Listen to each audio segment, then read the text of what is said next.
Next we talk about meiosis. Meiosis की अगर हम बात करें, हमने माइटोसिस कल पढ़ा, माइटोसिस की स्टेजेस के बारे में पढ़ा। सिमिलरली अब बात करते हैं अगर मियोसिस की, तो मियोसिस जो है this term is given by the Farmer and Moore. 1905 में जो है उन्होंने ये टर्म दी थी, और आफ्टर दैट जो है स्ट्रासबर्गर और बेंडेलिन ने जो है इसको इकट्ठे स्टडी किया था। और अगर हम बात करें, सबसे इंपॉर्टेंट चीज हमने हमेशा ये बोला है कि मियोसिस जो है हमारी, ये एक क्या है, reductional division, right? It is a reductional division. अब यहाँ पर इंपॉर्टेंटली हम बोलेंगे, ये सिर्फ किस में होती है, हमारे जर्म सेल्स में ही होती है, जहां पर हमारे सेल्स का जो नंबर है, जो भी प्लांट है या एनिमल है, जो भी है हमारे पास ऑर्गेनिज्म, वो डिप्लॉइड ऑर्गेनिज्म जो है वो प्रोड्यूस करता है हमारे पास क्या, हैप्लॉइड गैमेट्स प्रोड्यूस करता है। तो मियोसिस हमारे पास यहाँ पर हमें हमेशा याद रखना है, ये डबल डिवीजन है, जहां पर एक डिप्लॉइड सेल जो है, एक डिप्लॉइड सेल जो है हमारे पास कितने हैप्लॉइड सेल बनाता है, 4 हैप्लॉइड सेल्स बनाता है। इंपॉर्टेंटली यहाँ पे क्रोमोसोम का नंबर जो है वो क्या हो जाएगा, हाफ। यहाँ पे क्रोमोसोम का नंबर जो है वो क्या हो जाता है, हाफ हो जाता है। अनलेस हमने देखा माइटोसिस में क्रोमोसोम नंबर कांस्टेंट रहता है, और अपने डॉटर सेल्स में वो चीज इक्वली बांटते हैं। लेकिन मियोसिस, इसका मतलब यहाँ पर हमारे पास क्या है, 2 सीक्वेंशियल साइकिल्स हमारे पास ऑपरेट होते हैं, जहां पे 2 बार न्यूक्लियर डिवीजन होती है। एक साइकिल में हमारे पास एक साइकिल में हमारे पास क्या होगा, डीएनए की रेप्लिकेशन होगी, जिसकी वजह से जो है हमारे पास 4 हैप्लॉइड स्पोर्स बनेंगे। तो दैट मीन्स दूसरे टाइम पर जब साइकिल दूसरी बार ऑपरेट होगा, तब उस साइकिल में हमारे पास डीएनए की रेप्लिकेशन नहीं होगी, राइट? तो हमने बोला हमेशा ये किस में होंगे, सेक्सुअल रिप्रोडक्शन जब भी होगी उस फेज में आपके पास ये दिखेगा। अब मियोसिस को हम डिवाइड करते हैं मियोसिस फर्स्ट और मियोसिस सेकेंड में। मियोसिस के जो फर्स्ट है हमारा, मियोसिस फर्स्ट जो है, आप इस फेज को रिडक्शनल फेज बोलोगे, और जो आपका मियोसिस सेकेंड आता है, उस फेज को आप क्या बोलोगे, इक्वेशनल डिवीजन बोलोगे, राइट? इसको आप इक्वेशनल डिवीजन बोलोगे, क्योंकि ये मैंने कल भी बोला था, it is more similar to the mitosis. और इसी तरीके से हम इसके अंदर जो है फेजेस को डिवाइड करते हैं। फेजेस को डिवाइड कैसे करते हैं हम इसमें, जैसे वहां पर हमारे पास था prophase, metaphase, anaphase, telophase. Similarly यहाँ पर भी हमारे पास प्रोफेज, मेटाफेज, एनाफेज और टेलोफेज है, राइट? यहाँ पर भी हमारे पास प्रोफेज, लेकिन हम क्या कर देंगे, उसको नंबरिंग दे देंगे, prophase first, metaphase first, anaphase first और टेलोफेज फर्स्ट। सिमिलरली यहाँ पर जो आ जाएगा आपका, यही फेजेस रहेंगे, लेकिन ये फेजेस कैसे हो जाएंगे आपके पास, second, right? Prophase second, metaphase second, then anaphase second and telophase second. अब सबसे पहले वाले फेज की बात करेंगे हम, प्रोफेज फर्स्ट को लेकर चलते हैं। प्रोफेज फर्स्ट में हमारे पास जो है, फर्दरली अगर आप इसको डिवाइड करो, तो प्रोफेज फर्स्ट के अंदर हमारे पास फर्दरली 5 स्टेजेस आती हैं, और वो कौन सी है, लैप्टोटीन,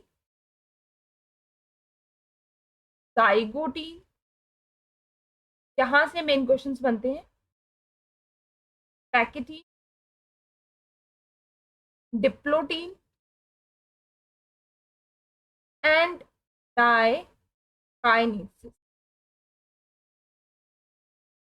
प्रोफेज फर्स्ट जो है, it is furtherly divided into 5 sub phases, that is leptotene, zygotene, pachytene, diplotene and diakinesis. अब मोर इम्पोर्टेंटली हम लोगों को सबसे ज्यादा जो इम्पोर्टेंट है, हमें उसके ऊपर फोकस करना है, प्रोफेज फर्स्ट के ऊपर, क्योंकि मैंने पहले भी कहा, इन्हीं फेसेस के ऊपर डायरेक्ट क्वेश्चंस आते हैं। सिनेप्सिस कहाँ हो रही है, क्रॉसिंग ओवर कहाँ हो रही है, कैस्मेटा फॉर्मेशन कहाँ होगी, डिसअपियरेंस उसकी कहाँ होगी। तो हमारा मेन फोकस बायवेलेंट्स, टेट्रावेलेंट्स जो है, टेट्राड फॉर्मेशन, इन्हीं के ऊपर होनी चाहिए, क्योंकि यहाँ से हमारे डायरेक्ट क्वेश्चंस आने वाले हैं, राइट? तो हम वन बाय वन करके चलते हैं। सबसे पहले हम बात करते हैं प्रोफेज फर्स्ट की। प्रोफेज फर्स्ट की बात करें, क्योंकि इंटरफेस तो कॉमनली वैसा ही रहेगा जैसे हमने पहले पढ़ा, G1 फिर S फेस G2 फेस, वो सिमिलरली वैसे ही चलेगा। वही चेक पॉइंट्स रहेंगे, उन्हीं चेक पॉइंट को क्रॉस करके जो है हमारे जो क्रोमोसोम्स, हमारा जो सेल है वो पहुंचेगा हमारा एम फेज में, और यहाँ पे एम फेज जो है वो है मियोसिस। मियोसिस के प्रोफेज फर्स्ट में आते ही अगर हम देखेंगे, एज कंपैरेटिवली माइटोसिस के प्रोफेज फर्स्ट ऑफ मियोसिस जो है ये कॉम्प्लेक्स प्रोसेस है। इसमें हमारे पास इवेंट्स जितने भी हो रहे हैं, हमने क्या बोला, माइटोसिस से अलग हो रहे हैं। तो सबसे पहली स्टेज अगर आप बात करो, सबसे पहली स्टेज हम बात करते हैं लैप्टोटीन की। लैप्टोटीन में सबसे पहले हमें क्या याद रखना है, लैप्टोटीन में हमारे पास सबसे पहली चीज होगी कंडेंसेशन और कॉइलिंग। जैसे होती है कंडेंसेशन एंड कॉइलिंग हो जाएगी किसकी, हमारे क्रोमैटिड फाइबर्स की यहाँ पर स्टार्ट हो जाएगी। वो क्रोमैटिड फाइबर अब हल्के हल्के अपने आप को डिस्टिंक्ट करने लगेंगे और थोड़ी थोड़ी सी वो शेप लेने लगेंगी, किसकी, क्रोमोसोम्स की शेप लेने लगेंगे। तो अंडर माइक्रोस्कोप में हमें ये देखिएगा, तो लैप्टोटीन में हमें सिंपली हमने बोलना है यहाँ पर कंडेंसेशन और कॉइलिंग जो है क्रोमैटिन फाइबर्स की वो स्टार्ट होगी। क्रोमैटिन मटेरियल जो है वो कंडेंस होकर एक डिस्टिंक्ट क्रोमोसोम्स की शेप जो है वो लेना स्टार्ट करती है, दैट इज जस्ट स्टिल लैप्टोटीन। फिर बात करते हैं हम जाइगोटीन के बारे में। जाइगोटीन सबसे इंपॉर्टेंट है हमारा। जाइगोटीन में हमें, तो जाइगोटीन जो है हमारी सेकेंड स्टेज है, प्रोफेज फर्स्ट की सेकेंड स्टेज है जो लैक्टिन के बाद आती है। यहाँ हमारा जो भी डिप्लॉइड सेल है उसमें कितने क्रोमोसोम्स होंगे, 2 सेट ऑफ क्रोमोसोम्स होंगे, और वो क्रोमोसोम्स जो है यहाँ पर हम उनको क्या बोलते हैं, होमोलोगस क्रोमोसोम्स, राइट। अगर आपको मैं यहाँ पे साथ साथ डायग्राम बनाती जाऊं, यहाँ पे आप देखोगे, पहले इस प्रोफेज की अगर आप बात करो, लैप्टोटीन की बात करो, तो इस लैप्टोटीन में आपके पास ये क्रोमैटिड फाइबर्स इस तरीके से है, ठीक है। तो 4 लिख के चलते हैं यहाँ पे। इसके बाहर सेंट्रियोल्स होंगे यहाँ पर, राइट।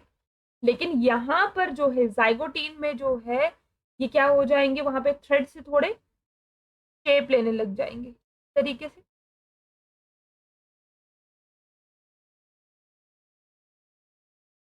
ठीक है। सेंट्रियोल्स जो है वो थोड़े से मूव करना स्टार्ट कर देंगे, और बाहर मेम्ब्रेन, अभी इनके आगे पीछे मेम्ब्रेन प्रेजेंट होगी। ये आती है आपकी कौन सी स्टेज, जाइगोटीन स्टेज आती है, जहां पर आपके इंपॉर्टेंटली आप याद रखोगे होमो सेट ऑफ क्रोमोसोम बन जाते हैं, जिनको आप क्या बोलते हो, होमोलोगस क्रोमोसोम्स बोलते हैं, राइट। जाइगोटीन में हमने क्या बोला, 2 क्रोमोसोम जो सिमिलर हैं, उनकी फॉर्म, साइज, स्ट्रक्चर जिनका सेम है, उनको हम बोलते हैं होमोलोगस क्रोमोसोम। अब होमोलोगस क्रोमोसोम हमें याद रखना है कि यहाँ पे सेक्सुअल रिप्रोडक्शन में ये चीज हो रही है, तो होमोलोगस का जो पेयर है आपके पास, एक होमोलोगस क्रोमोसोम आपका मदर से आएगा, और एक होमोलोगस क्रोमोसोम जो है आपका वो कहाँ से आएगा, आपके फादर से आएगा। तो दैट मीन्स एक पेयर आपका वहां से आ रहा है, और एक जो है वो आपका होमोलोगस क्रोमोसोम आपकी मदर से आ रहा है, और एक आपके फादर से आ रहा है। अब यहाँ पर जो है ये क्रोमोसोम्स जो आपके हैं होमोलोगस क्रोमोसोम्स, जाइगोटीन स्टेज में आपको इंपॉर्टेंटली याद रखना है, ये पास में आना स्टार्ट कर जाते हैं, ठीक है। ये क्रोमोसोम्स आपस में पास में आना शुरू कर देते हैं। तो ये अगर आपका ये आपका क्रोमोसोम ऐसे है, तो ये इसकी नियर बाय प्रोक्सिमिटी में आना स्टार्ट कर देगा, और जहां से ये दोनों क्रोमोसोम्स जो हैं पेयरिंग के लिए पास आ जाएंगे, और इस पेयरिंग को आप क्या बोलते हो, इस पेयरिंग को आप बोलते हो सिनेप्सिस। तो आपसे पूछा जाएगा सिनेप्सिस किस फेज में होती है, तो आप बोलोगे जाइगोटीन के फेज में, राइट। तो यहाँ पर आपके पास जो साइनाप्स करके ये जो ये बना, आप इसे बोलते हो बाइवेलेंट, ठीक है।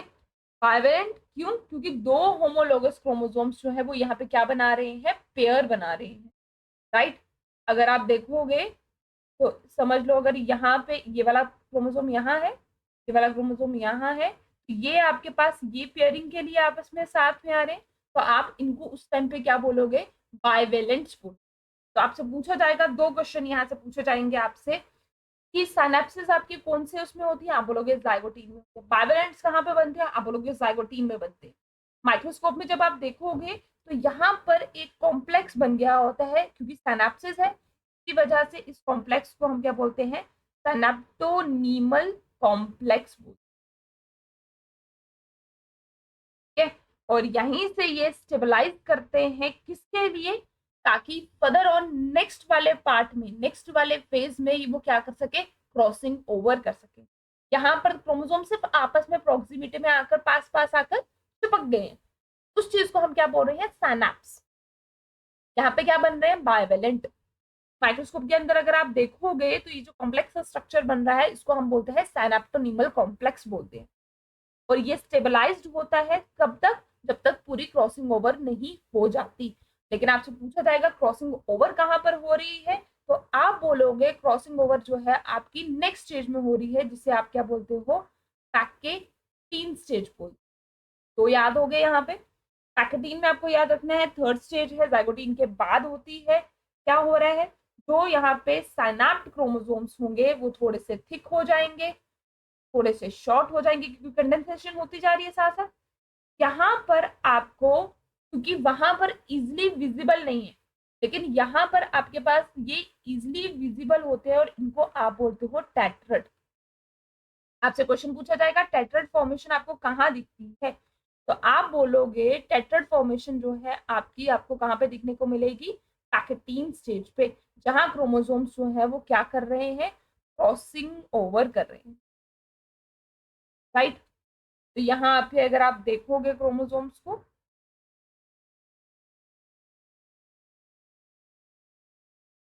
ये एक क्रोमोसोम हम इससे बना दे चाहते हो,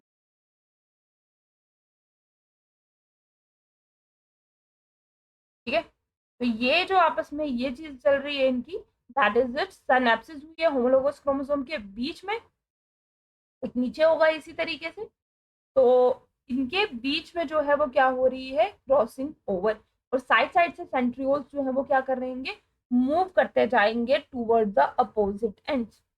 तो यहाँ पर हमने क्या बोला, जैसे सिनेप्सिस हो रही है, थिकनेस शॉर्टनिंग वगैरह जो है वो हर फेज के साथ साथ साथ होती जाएगी, ठीक है। होमोलोगस क्रोमोसोम्स यहाँ पर इजिली आपको पूरी की पूरी चार वो दिखनी स्टार्ट हो जाएगी, जिसकी वजह से हम यहाँ पे उसको टेट्रड बोलते हैं।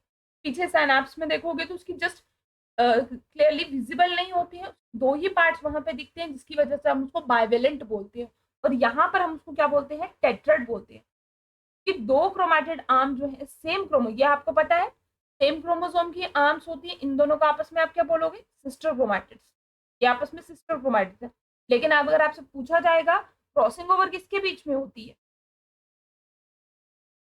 हम्म, आपसे पूछा जाएगा क्रॉसिंग ओवर किसके बीच में होती है हमारे पास दो डिफरेंट होमोलोगस क्रोमोसोम्स में है, लेकिन हमेशा याद रखोगे नॉन सिस्टर क्रोमैटिड्स में होती है।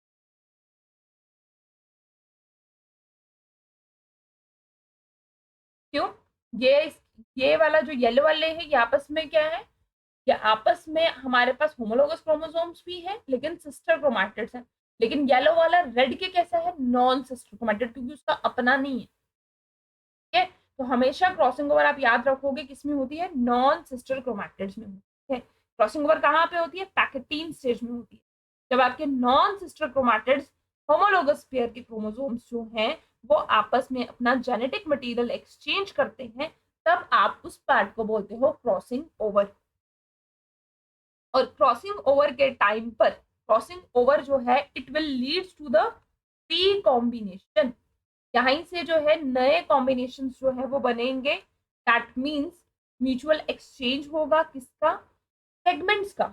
ये वाला सेगमेंट यहाँ पर देखो, ये अगर ये है इधर, आपको याद होगा हमने, जैसे अगर इसके ऊपर यहाँ पे हमने बोला था कैपिटल ए है, यहाँ पर स्मॉल ए है, तो आपस में जब सेगमेंट चेंज हो जाएगी तो ये वाला पार्ट यहाँ, ये वाला पार्ट वहां, जिसकी वजह से एलील चेंज, तो उसकी वजह से मतलब क्योंकि जीन सेगमेंट चेंज हुए हैं, एलील्स चेंज हुए हैं, तो दैट मीन्स एक्सप्रेशन और वेरिएशन के आने के चांसेस ज्यादा। इसलिए हम बोलते हैं मियोसिस जो है हमारी, it will lead to the formation of different types of variants, and that will lead to the formation of new combinations and supports the evolution, right? तो यहाँ पर हमारे पास क्या हुआ, क्रॉसिंग ओवर में नए रिकॉम्बिनेशन बने, नया जेनेटिक मटेरियल जो है वहां पर उन्होंने अपनी सेगमेंट्स वगैरह चेंज की, एक्सचेंज करने के बाद, लेकिन दिमाग में हमेशा हम याद रखेंगे नॉन सिस्टर क्रोमैटिड्स के बीच में ये चीजें हुई हैं, और क्या हुआ, सेगमेंट यहाँ पर ब्रेक भी हुई है और सेगमेंट यहाँ पर नई भी बनी है।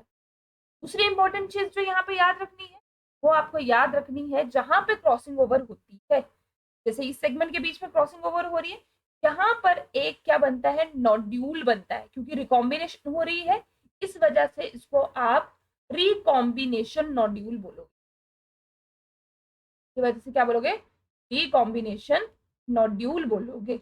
और जो एंजाइम यहाँ पर काम करती है उसके ऊपर क्वेश्चन पूछा जाता है कि यहाँ पे रिकॉम्बिनेशन में एक ये क्या है, एंजाइम मीडिएटेड प्रोसेस होता है, और रिकॉम्बिनेशन है, यहीं से आप नाम याद रखोगे, दैट इज रिकॉम्बिनेज एंजाइम जो है वो क्रॉसिंग ओवर को कंप्लीट करवाती है। ड्यूरिंग क्रॉसिंग ओवर वहां पे क्या बनता है, एक स्ट्रक्चर बनता है, जिसकी वजह से जो है वो साइड जहां पे क्रॉसिंग ओवर हो रही है वहां पे एक नोड्यूल बनता है, क्योंकि रिकॉम्बिनेशन करवा रहा है इसलिए उसका नाम रिकॉम्बिनेशन नोड्यूल है। इस एंजाइम के रहकर ये सारा प्रोसेस होता है रिकॉम्बिनेस। तो इस वाले पार्ट में देखो आपके कितने क्वेश्चंस बन गए हैं, 4 क्वेश्चंस बन गए हैं। सबसे पहले पैकेटीन में पूछा जाएगा क्रॉसिंग ओवर, क्या आपको पूछा जाएगा क्रॉसिंग ओवर कहाँ हो रही है, आप बोलोगे पैकेटीन में हो रही है। टेट्राड कहाँ पे दिख रही है, पैकेटीन में दिख रहे हैं। नोड्यूल फॉर्मेशन कहाँ पे हो रही है, पैकेटीन में हो रही है। कौन सी एंजाइम वहां पर मीडिएट करेगी ये प्रोसेस, आप बोलोगे रिकॉम्बिनेस एंजाइम जो है ये प्रोसेस क्या करेगी। At the end of this pachytene आपकी जो भी रिकॉम्बिनेशन है होमोलोगस क्रोमोसोम की वो कंप्लीट हो जाएगी, लेकिन क्रॉसिंग ओवर जहां जिस पॉइंट पे जिस साइड से वो अटैच वो स्टिल अटैच रहेगी। यहां तक आती है आपकी पैकेटीन की बात। आई होप यहां तक समझ आ गई है। पैकेटीन के बाद अगर आप बात करो, पैकेटीन के बाद हमारे पास स्टेज आती है that is called as diplotene. Diplotene stage जो है ऑब्वियसली बात है 4th स्टेज है, पैकेटीन के बाद आ रही है, और इस स्टेज में क्रॉसिंग ओवर जो है कंप्लीट हो गई। अब होमोलोगस क्रोमोसोम को क्या करना है, अलग अलग जाना है। होमोलोगस क्रोमोसोम ने क्या करना है, अलग अलग जाना है। सिनेप्टिकल कॉम्प्लेक्स कहाँ बना, जाइगोटीन स्टेज में बना। अब यहाँ पर आपको क्वेश्चन पूछा जाएगा, वो जो आपका सिनेप्टिकल कॉम्प्लेक्स बना था, सिनेप्टोनिमल कॉम्प्लेक्स बना था, वो डिसॉल्व कहाँ होता है। क्वेश्चन क्या है आपका, सिनेप्टोनिमल कॉम्प्लेक्स जो है आपका वो डिसॉल्व कहाँ होता है, तो आप बोलोगे सिनेप्टोनिमल कॉम्प्लेक्स जो है आपका it will dissolve at the diplotene stage. तो होमोलोगस क्रोमोसोम्स जो है वो सेपरेट होंगे, लेकिन जहां से क्रॉसिंग ओवर है वहां से स्टिल वो अभी अटैच रहेंगे। क्या जो कॉम्प्लेक्स बना है आहिस्ता आहिस्ता वो क्या होने लगेगा यहाँ पर, डिसॉल्व। कौन सा, that is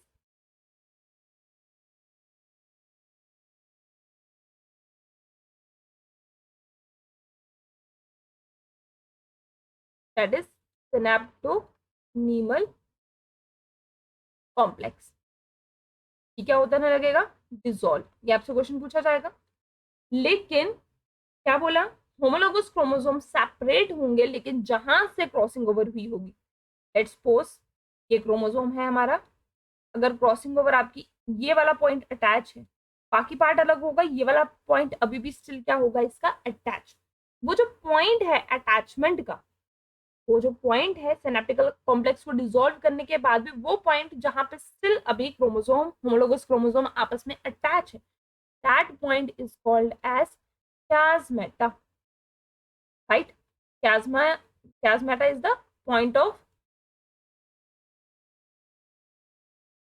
attachment of homologous chromosome। तो यहाँ पे आपको chiasmata फॉर्मेशन दिखेगी, ठीक है। क्या बोला, chiasmata में हमने दो होमोलोगस क्रोमोसोम जो सेपरेट हो रहे हैं लेकिन जिस पॉइंट से वो अटैच रहते हैं उसको हम क्या बोलते हैं, chiasmata। आप बोलोगे chiasmata जो है दैट मार्क्स द साइट जहां पे आपकी क्रॉसिंग ओवर हुई है during the pachytene stage. Homologous chromosome not separate at chiasmata, दिमाग में रखना, क्वेश्चन पूछा जाएगा। इस पॉइंट से जो है क्रोमोसोम अलग नहीं होते, वो उस पॉइंट को क्या बोलते हो, क्यास्माटा बोलते हो। कौन सी स्टेज में दिखेगा, डिप्लोटीन स्टेज में दिखेगा। एट दिस टाइम आपको क्रोमोसोम्स जो है वो लगभग कुछ इस तरीके से शेप में दिखेंगे, that is the x shape. और यहां से याद करो, यही डिप्लोटीन स्टेज है जहां पे आपको जो भी ऊ साइट्स हैं वर्टिब्रेट्स में, डिप्लोटीन स्टेज में ही वो क्या हो जाते हैं, अरेस्ट हो जाते हैं, may be for month, may be for years. और इसी के बेसिस पर जो है हम लोग पढ़ते हैं हमारे पास कौन से टाइप के क्रोमोसोम्स, जो हमारे हमारे लैम्ब्रश क्रोमोसोम है या पॉलीटीन क्रोमोसोम, तो वो अरेस्ट हो जाते हैं ऊ साइड्स ऑफ। या फिर अगर आप फीमेल्स में भी देखोगे तो फीमेल के रिप्रोडक्शन सिस्टम में भी हमारा प्रोफेस में जो है क्रोमो ये हमारे जो oocytes हैं क्योंकि पहले ही बन जाते हैं, ठीक है, और वो वहां पर ही क्या हो जाते हैं, अरेस्ट। तो वो कौन से स्टेज पे अरेस्ट होते हैं, तो वो डिप्लोटीन स्टेज पे अरेस्ट होते हैं। क्लियर बात। कितने क्वेश्चंस बोले यहाँ से याद रखने के लिए, डिप्लोटीन से सिनेप्टिकल कॉम्प्लेक्स डिसॉल्व कहाँ पे होता है, डिप्लोटीन में होता है। क्रॉसिंग ओवर कंप्लीट कहाँ हुई है, पैकेटीन में हुई है। कौन सी पॉइंट पे स्टिल अटैच है, पॉइंट को क्या बोलते हैं, क्यास्मेटा बोलते हैं। कौन सी स्टेज पे दिखेगा, डिप्लोटीन स्टेज पे दिखेगा। दैट्स इट, इतना सा याद रखना है आपको डिप्लोटीन के बारे में। नेक्स्ट आ जाता है आपका डाइकाइनेसिस। डाइकाइनेसिस की अगर आप बात करो तो डाइकाइनेसिस में हमारे पास क्या होगा, डाइकाइनेसिस प्रोफेज फर्स्ट की लास्ट स्टेज है, ठीक है, और इसके नेक्स्ट स्टेज ये रिप्रेजेंट करेगी मेटाफेज। तो होगा क्या क्या यहाँ पर, जितने भी स्पिंडल्स हैं, जितने भी स्पिंडल्स हैं वो अपने आप को अरेंज करेंगे ताकि होमोलोगस क्रोमोसोम को वो क्या कर सके, अलग कर सके। कि अभी तक जिस पॉइंट से अटैच थे उस पॉइंट से भी अब क्या करना है, इनको अलग करना है, डिफरेंट सेल्स में लेके जाना है। तो स्पिंडल्स फाइबर जितने भी हैं हमारे, वो होमोलोगस क्रोमोसोम्स को कोशिश करेंगे क्या करने के लिए, सेपरेट करने के लिए, उनको दो डिफरेंट पोल्स पे लेके जाने की कोशिश करेंगे। तो that means this dikinesis marks the terminalization of diplotin। यहां से आपको पूछा जाएगा, that means ending of chiasmata, ending of chiasmata marks the dikinesis, ठीक है। तो टर्मिनलाइजेशन में क्या होगा, और क्रोमोसोम की कंडेंसेशन हो जाएगी, chiasmata टोटली गायब हो जाएगा वहां से, और chiasmata जैसे ही गायब हो जाएगा, जब मूव करेगा या शिफ्ट कर जाएगा क्रोमोसोम की टिप पे, और आहिस्ता आहिस्ता पूरे का पूरा क्रोमोसोम हमारे जो है वो क्या हो जाएंगे, सेपरेट।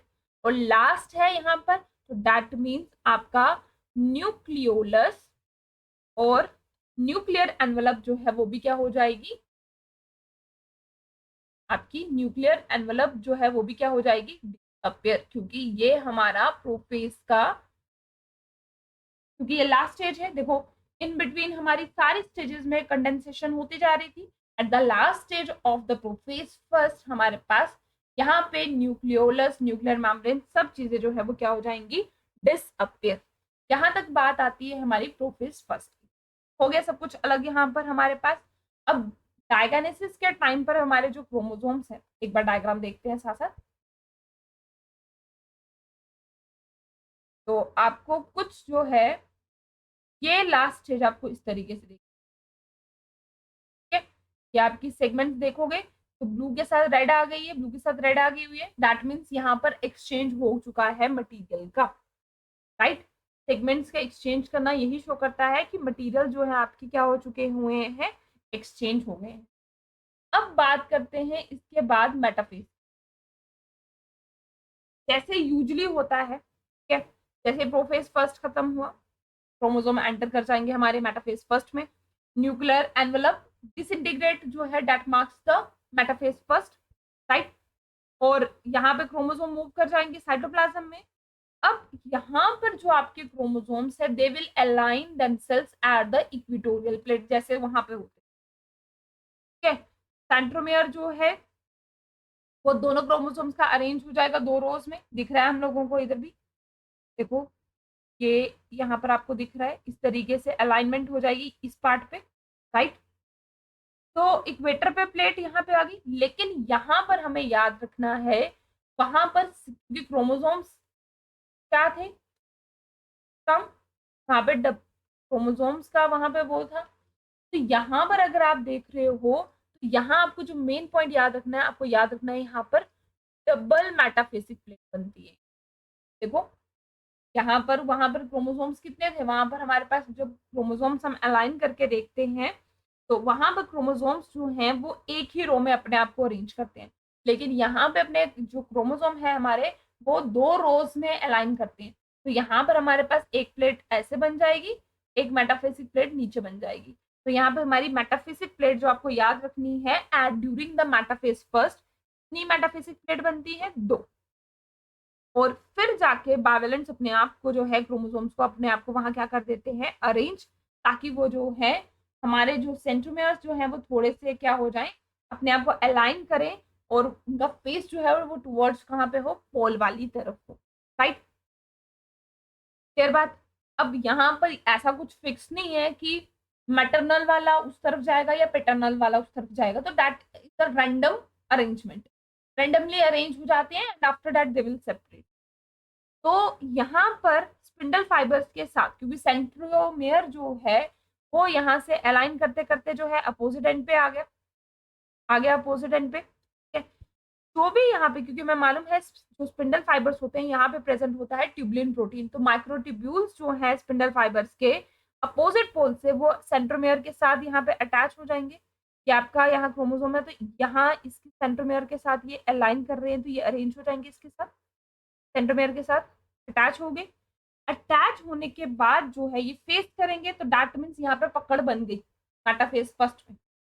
अब एनाफेज में क्या होगा, यही दोनों होमोलोगस क्रोमोसोम्स जो है वो सेपरेट, क्योंकि देखो मतलब ही क्या है सेंट्रोमेयर का जुड़ना स्पिंडल फाइबर्स के साथ, ताकि वो एक पुलिंग, एक खिंचाव उसमें पैदा कर सके, की वजह से वो उनको, उनके पेयर को आपस में क्या कर सके, अलग कर सके, राइट। तो अगर आप यहाँ पे देखोगे हमने 2 रोज की बात की थी, एक ये रेड वाला दिख रहा है, एक आपको ब्लू वाला दिख रहा है, तो ये क्या करेंगे, स्ट्रेस क्रिएट करेंगे, जिसकी वजह से एक पेयर जो है वो पूरा का पूरा एक तरफ चले जाएगा और दूसरा वाला पेयर एट द दूसरे पोल वाली तरफ। अगर आप इसको फर्स्ट पोल करते हो, इसको सेकंड पोल करते हो, तो एक पार्ट जो है आपका, this is the equator line, ये खींच होकर चले जाएगा फर्स्ट वाली तरफ, और एक पेयर आपका पूरा का पूरा किस तरफ चले जाएगा, सेकंड वाली तरफ। दिमाग में यहाँ रखो, यहाँ पे पूरा का पूरा पेयर चले जाता है, स्प्लिटिंग नहीं होती। क्वेश्चन यहाँ से पूछा जाता है, आपको याद रखना है एनाफेज फर्स्ट में स्प्लिटिंग नहीं होती क्रोमोसोम्स की। तो पूछा जाएगा कब होती है, आप बोलोगे एनाफेज सेकंड में स्प्लिटिंग होती है, राइट। एनाफेज फर्स्ट में स्प्लिटिंग नहीं होती, पूरा का पूरा होमोलोगस क्रोमोसोम जो है that will move towards the pole. Clear बात। तो यहाँ पर एनाफेज में क्या हुआ, 2 होमोलोगस क्रोमोसोम से सेपरेट हुए एक दूसरे से, क्या पोल्स वाली तरफ चले गए, राइट। आपस में इंटैक्ट करके फिर भी है, सेंट्रोमेयर से अभी अटैच फिर भी है, पूरे के पूरे अलग नहीं हुए हैं, लेकिन इट विल लीड्स टू, क्योंकि यही चीज जो है जब ये इस सेल में चले जाएगी और इस सेल में चले जाएगी, तो यहाँ से जो है वो क्या हो जाएगी, रिडक्शन। फॉर एग्जाम्पल अगर हम यहाँ पे बात करते हैं, यहाँ पे कितने क्रोमोसोम से, 6 क्रोमोसोम, बट गए कितने, 3 ऊपर चले गए, 3 नीचे चले गए, इसका मतलब इस एक सेल से 2 सेल बनेंगे, तो इस सेल में 3, सेल में 3, तो नंबर क्या हो गया, रिड्यूस, क्योंकि इस सेल में 6 नहीं गए, इस सेल में 6 नहीं गए, पूरे सेल में 6 थे, पूरे सेल में 6 क्रोमोसोम्स थे, लेकिन जब बटे तो एक में 3 चले गए और एक में 3 चले गए, 6 के 6 नहीं गए। That's why we call this process as an reductional process. Clear बात। तो आपको पूछा जाएगा रिडक्शन क्रोमोसोम की किस फेज में होती है, तो आप बोलोगे एनाफेज फर्स्ट में जो है आपकी रिडक्शन होती है। स्प्लिटिंग पूछी जाएगी तो आप बोलोगे एनाफेज सेकेंड में होती है। ये 2 क्वेश्चन यहाँ से बनते हैं। आफ्टर दैट टेलोफेज फर्स्ट की अगर आप बात करो, टेलोफेज फर्स्ट जो है that is the final stage.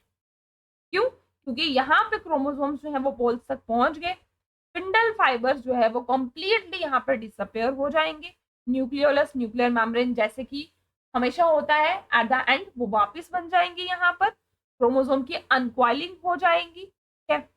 लेकिन अभी वो इस फेज में भी क्या रहेंगे, इलोंगेट और स्ट्रेट ही रहेंगे, राइट। मतलब यहाँ पर वो वापस से अपनी इंटरफेस वाली स्टेज पे नहीं जाने वाले। क्यों, क्योंकि हमारा सेल साइकिल जो है यहाँ से सेल ने इंटरफेस स्टेज पे नहीं जाना। डीएनए रेप्लिकेशन सिर्फ एक बार होनी थी, दूसरी बार डीएनए की रेप्लिकेशन नहीं होनी है। दैट्स वाई यहाँ पर वो इंटरफेस में एंटर नहीं करता। कितने सेल्स बनेंगे यहाँ पे? 2 डॉटर सेल्स बन गए हमारे पास, एक ये और एक ये डॉटर सेल बन गया। 2 डॉटर सेल में हमारे पास क्या दिख रहा है? यहाँ पर न्यूक्लियस भी उस हिसाब से क्या हो जाएगा? डिवाइड। एक न्यूक्लियस इसमें आ जाएगा, एक न्यूक्लियस इस सेल में आ जाएगा, और वही जो है उसी हिसाब से वो जो है क्या करेंगे, होमोलोगस पेयर का क्रोमोसोम एक एक जो है वो उनके पास भी पहुंच जाएगा, जिसकी वजह से नंबर जो है आपका क्रोमोसोम का हाफ हो जाएगा, लेकिन जो अमाउंट है डीएनए का वो कैसा रहेगा? डबल। ठीक है, क्योंकि दोनों क्रोमैटिड आर्म्स जो है वो एक सिंगल पोल के साथ अटैच है। तो यहाँ पर आपकी सेपरेशन हुई क्रोमैटिड्स की ड्यूरिंग द, कहाँ पर होगी? एनाफेज सेकेंड में। तो ये बात यहाँ तक क्लियर। अब नॉर्मली अगर आप देखो क्या आगे एक टर्म आपके पास आती है, ये आपके पास यहाँ तक खत्म हुआ।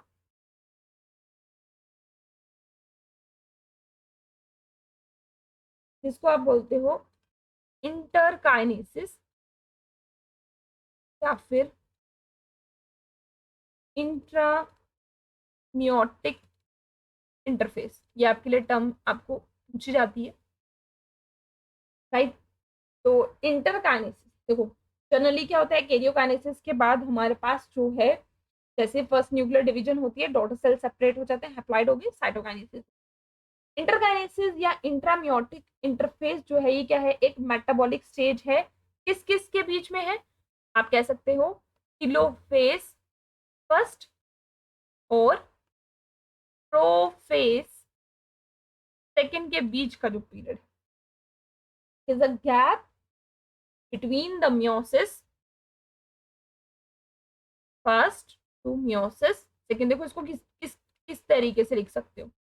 मियोसिस फर्स्ट और सेकेंड के बीच का गैप बोल सकते हो, टेलोफेज फर्स्ट और प्रोफेज सेकेंड का भी गैप बोल सकते हो। और इस फेज में क्रोमोसोम कैसे, मैंने बोला इलोंगेटेड से रहेंगे, लेकिन वो क्रोमैटिड फाइबर्स नहीं बनाएंगे। रेप्लिकेशन नहीं होगी, no replication of DNA this process. लेकिन सेंट्रियोल्स जो हैं वो आपके पेयर डुप्लीकेट करेंगे, और जो भी आरएनए प्रोटीन वगैरह चाहिए होगी वो सिंथेसाइज होगी। रेप्लिकेशन नहीं होगी, लेकिन आरएनए प्रोटीन अगर जो सेकेंड स्टेप में चाहिए हमें वो बनेंगी, क्योंकि प्रोटीन वगैरह के लिए प्रोटीन चाहिए, वो बनेंगी हमारे पास। सेंट्रियोल्स चाहिए फिर से हम लोगों को, तो वो सेंट्रियोल्स बनेंगे बस। इसके अलावा हमारे पास कुछ भी चीज नहीं होगी। तो इंटरकाइनेसिस, तो इंटरफेस दो, क्योंकि एम और एम फेज के बीच की जो जगह है that you called it as the interkinesis. तो वो stage telophase first of meiosis first and prophase second of meiosis second. Meiosis first and meiosis second के बीच के फेज को आप क्या बोल सकते हो? You called it as interkinesis. अब हमारा सेल जो है जब मियोसिस सेकंड स्टार्ट होगी, राइट, तो सबसे पहला फेज फिर से आ गया हमारा प्रोफेज सेकंड, राइट। अगर आप यहाँ पर देखोगे ऑलरेडी आपके पास पेयरिंग कैसे दिखेगी अगर आप बनाओ इनको, ऑलरेडी आपकी सेगमेंट एक्सचेंज हुई है। मैं आपको एक सेगमेंट बना के देती हूँ। ये आपका आ गया क्रोमोसोम, ठीक है। इस क्रोमोसोम में अगर आप देखोगे, अगर ये इस तरीके से है, क्योंकि एक्सचेंज एक ही सेगमेंट में हुआ होगा, तो ये वाले सेगमेंट को हाफ खाली रखते हैं हम। एक पेयर ये आ गया आपके पास, राइट। पेयर हम येलो से बना लेते हैं, दूसरा पेयर आपके पास ये आ जाएगा,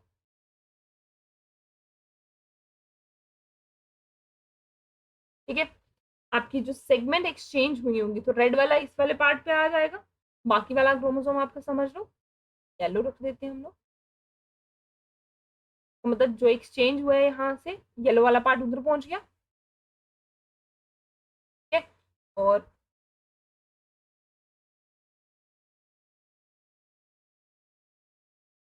जो एक्सचेंज हुआ होगा, ये वाली सेगमेंट यहाँ एक्सचेंज हुई है, तो ये यहाँ पे आ जाएगा, राइट। इस तरीके से आपको ये दिखेगा। और यहाँ पे आपको क्या दिखेंगे, आपके सेंट्रोमियर्स दिखेंगे, ठीक है। और अभी तो बाहर आपकी न्यूक्लियर मेम्ब्रेन वगैरह जो है वो प्रेजेंट होगी, राइट। तो प्रोफेज सेकंड की अगर आप बात कर रहे हो, एज कंपैरेटिवली प्रोफेज सेकंड इतना कॉम्प्लिकेटेड नहीं है, उतना कॉम्प्लेक्स नहीं है, उतना टाइम कंज्यूमिंग नहीं है, छोटा सा फेज है यहाँ पर, जहाँ पे क्रोमैटिड जो है यहाँ पे सिर्फ क्या करेंगे, कंडेंस करेंगे, अपने आप को कॉम्पैक्ट करेंगे, and after the late prophase ये न्यूक्लियर मेम्ब्रेन एज सच जैसा होता है, न्यूक्लियर मेम्ब्रेन और न्यूक्लियोलस जो है आपका, इट विल डिसइंटीग्रेट, ठीक है। ये एक सेल का बता रही हूँ, मतलब वहां से टेलोफेज का एक सेल यहाँ पर होगा ऐसे, और दूसरा सेल आपका वो कैसा बनेगा, क्योंकि उसमें भी बना होगा, अगर मैं दोनों सेल बना दूं यहाँ पर, तो दूसरा वाला आपका कैसे देखने को मिलेगा, क्योंकि दूसरी सेगमेंट है, तो दूसरे वाले में चला गया होगा, एक रेड दूसरे वाले में चला गया होगा, इसी तरीके से।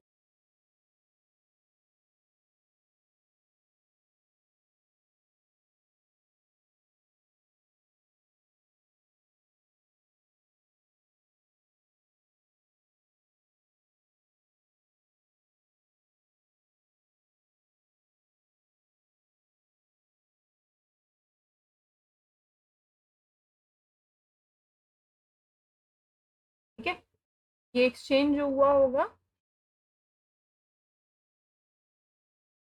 सिमिलरली आपकी सेगमेंट जो एक्सचेंज हुई होंगी वो किस तरीके से हुई है, एक आपके पास पूरा का पूरा यहाँ पर एक्सचेंज सेगमेंट गई होगी, और एक आपके पास इधर पूरी एक्सचेंज सेगमेंट गई, दो सेल ऐसे ऐसे बने हुए हैं आपके।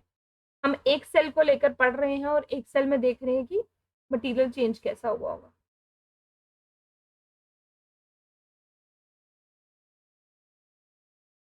राइट।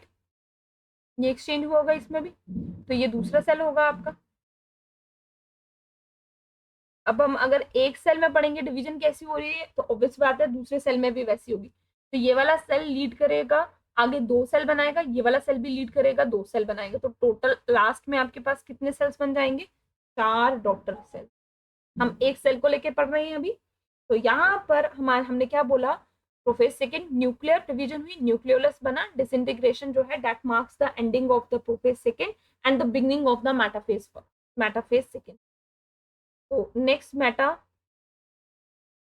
सेकंड की अगर बात करोगे, तो मेटाफेज सेकंड जो है, सिमिलरली यहाँ पर भी क्रोमोसोम्स अपने आप को क्या करेंगे, अलाइन करेंगे, तो अगर आप देखोगे तो इस तरीके से अलाइन करेंगे इक्वेटर पे, वहां पे दो रोज में किया था, यहाँ पर एक ही रो है, एक रो है, तो दैट मीन्स सिमिलरली ये अटैच करेगा अपने आप को यहाँ से सेंट्रोमियर के साथ, और ये स्पिंडल फाइबर्स आ गए आपके, ठीक है। ये इसके बीच में इसकी थ्रेड्स आ गए, तो ये आपकी एक ही इक्विटोरियल प्लेट बनी, ठीक। तो यहाँ पे क्रोमोसोम सिमिलरली माइटोसिस की तरह है, क्रोमोसोम्स ने अपने आप को क्या किया, इक्विटोरियल प्लेन पे अलाइन किया, ठीक है। माइक्रोट्यूब्यूल्स जो है अपोजिट पोल्स पे हैं, वो एक्सटेंड कर रहे हैं टुवर्ड्स द इक्वेटर, और जो आपके काइनेटोकोर हैं, काइनेटोकोर क्योंकि अटैचमेंट वही करवाते हैं, काइनेटोकोर जो है वो क्रोमैटिड्स के साथ अटैच करवा रहे हैं, तो यहाँ पे सिंपल वही बोलोगे आप, क्या अलाइन कर रहे हैं at equator, at the metaphasic plate, right. Metaphasic plate हमने बोला, यहाँ पर बस याद क्या रखोगे, वहां पर दो मेटाफेसिक प्लेट बनती है, यहाँ पर एक ही मेटाफेसिक प्लेट बनेगी, क्योंकि वहां पर क्रोमोसोम्स जो थे वो अलाइन कर रहे थे एट द इक्वेटर, ठीक है। दो रोज में अलाइन कर रहे थे अपने आप को, जिसकी वजह से वहां पर हमारे पास डबल मेटाफेसिक प्लेट बनती है, और इसी चीज को हमने कल भी बोला था, ये प्रोसेस जहाँ पे ये अपने आप को अलाइन करते हैं, इस चीज को हम कंग्रेशन बोलते हैं। आफ्टर दैट क्या होगा, स्प्लिटिंग होनी है, अब ये वाला पार्ट, ये वाला क्रोमोसोम ऊपर चले जाएगा, वो वाला पार्ट नीचे आ जाएगा, राइट। तो नेक्स्ट स्टेप में आपको क्या दिखेगा, यही वाला पार्ट क्रोमोसोम का ये एक यहाँ पे पहुंच गया, एक पार्ट आपका यहाँ पे पहुंच गया, सिमिलरली दूसरा वाला क्रोमोसोम भी होगा आपका, ये यहाँ पे आ गया, और एक, मतलब ये पेयर जो है आपका वो क्या हो रहा है अभी, डिसइंटीग्रेट, राइट।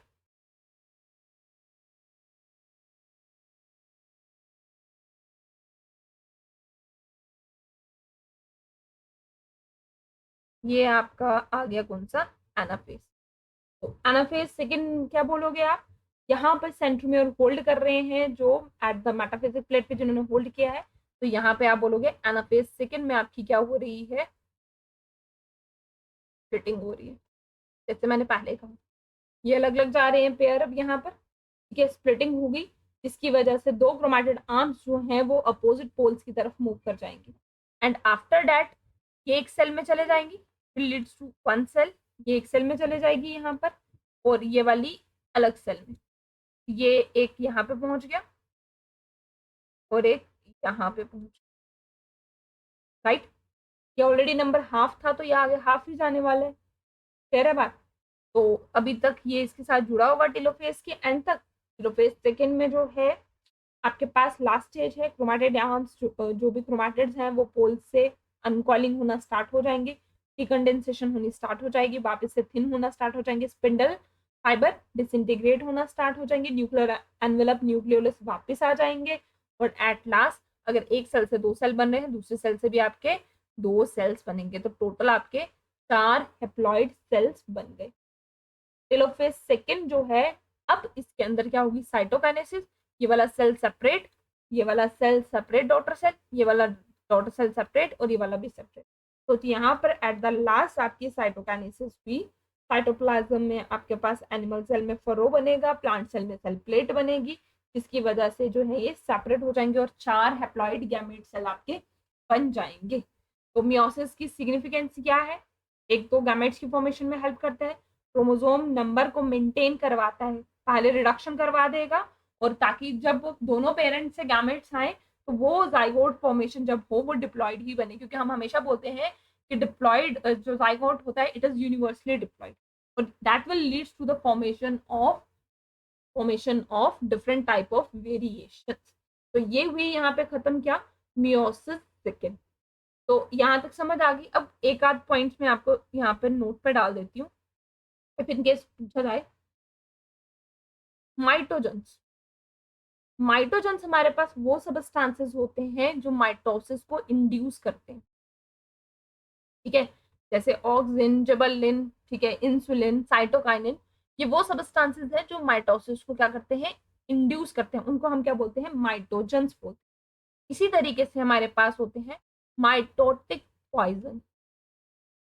तो पॉइजन लिखा है तो ये वो सबस्टांस है जो क्या करेंगे, इनहिबिट करेंगे माइटोसिस को, या सेल को क्या कर देंगे, रोक देंगे, ताकि जो है वो नॉर्मल माइटोटिक डिवीजन जो है वो ना करे, राइट।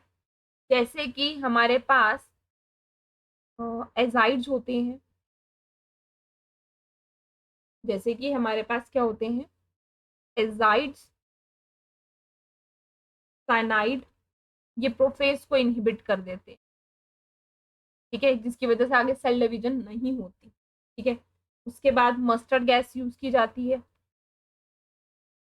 मस्टर्ड गैस भी जो है वो इनहिबिट कर देती है, ठीक है, वो क्रोमोसोम को एग्रीनेट कर देती है, रोक देती है, तो आगे क्रोमोसोम क्लम्प्ड हो जाते हैं, तो आगे डिवीजन नहीं हो पाती, ठीक। या फिर अगर आप बात करो, हमारे पास राइबो न्यूक्लियस एंजाइम जो है वो भी पॉइजन की तरह एक्ट करती है, और वो भी उसको क्या कर देती है, रोक देती है।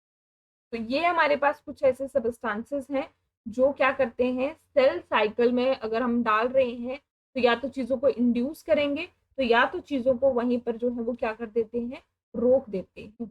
हाँ, एक चीज इंपॉर्टेंटली और, दैट इज कॉल्सिसाइन, ये सबस्टांस जो है ये इनहिबिट, ये क्वेश्चन आया भी है, this substances inhibits the formation of microtubules, ये क्वेश्चन आया हुआ है, इस पे ध्यान रखना। और अगर माइक्रोट्यूब्यूल्स ही नहीं बनेंगे तो आगे जो है सेल डिवीजन हो पाएगी, नहीं हो पाएगी। तो ये आपको याद रखना है, कॉल्सिसिन जो है that inhibits the microtubules, and I think ये लिलिएसी फैमिली से प्लांट के बिलोंग करता है, वहां से ये केमिकल जो है एक्सट्रैक्ट किया जाता है, that inhibits the microtubule. Microtubule को इनहिबिट कर दिया तो एज सच हमारे पास आगे जो है सेल की डिवीजन नहीं हो पाएगी। तो यहाँ तक जो है हमारा cell cycle and cell division वाला चैप्टर जो है वो कंप्लीट हुआ। तो समझ आ गई सबको? Like, subscribe and share our channel.